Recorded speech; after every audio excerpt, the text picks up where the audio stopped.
এখন বানাচ্ছি চিংড়ি মাছ, মসুর ডাল, ফুলকপি, কাঁচামরিচ, ধনিয়া পাতা দিয়ে আদা রসুন বাটা দিয়ে একটা পেঁয়াজ বানাচ্ছি।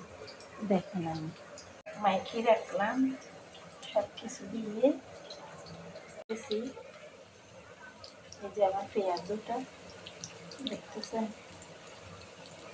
কত সুন্দর দেখতে, কত টেস্টি।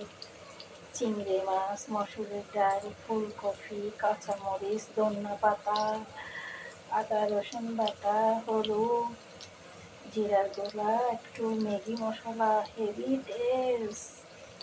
তারপরে এই যে ভাজার থেকে নামাইলাম, দেখলেন? এই যে বিসমিল্লাহ আমি খাচ্ছি।